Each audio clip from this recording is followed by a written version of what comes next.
To have your affairs in order and think about long-term care and planning. That's right. And here to help from Artis Senior Living is Renee Michaud and attorney Jay Jaser. Thank you both so much for being here. This is an emotional topic. People don't really want to discuss this, and they wait till it's too late, correct? Correct. Yeah. Jay, give us an overview of what this is all about. Long-term care planning is basically having your financial house in order and your legal documents in order, so that if a time comes in your life where you're incapacitated or unable to manage your own affairs, you have an agent who can step in and represent you.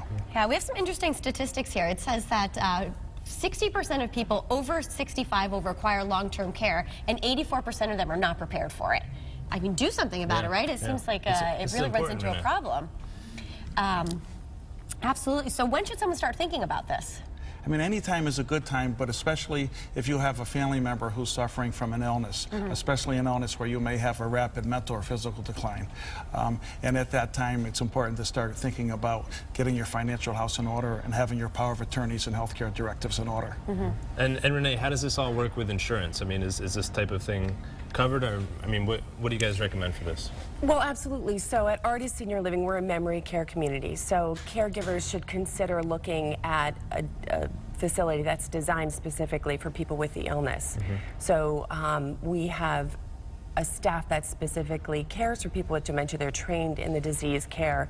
Our building has a beautiful 3-acre fenced-in property, so they're safely contained, and our programs are designed for people with the with memory care issues. But we do accept long-term care insurance. We also accept the Veterans Aid and Attendance Pension.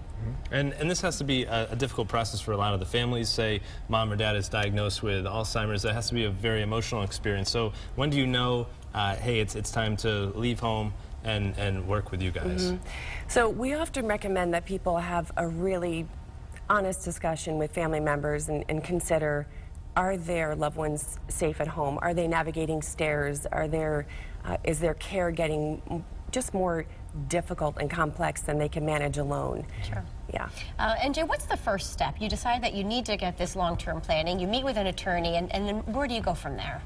Well, it's important, again, to have that discussion, as Renee mentions, with the family, and then meet with an attorney and just start talking to the parties, especially the client, about their wishes and what their intentions are if and when they become sick.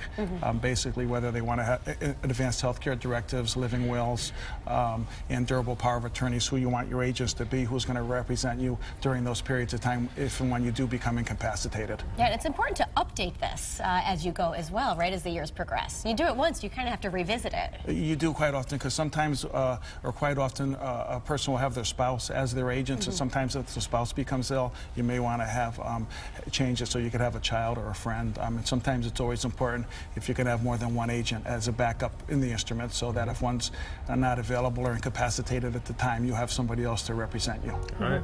Excellent tips there, both of you. Thank you so much for joining us, Jay and Renee. Make sure you guys check them out online, artisseniorliving.com, if you have somebody in your family who needs this type of assistance. We would like to thank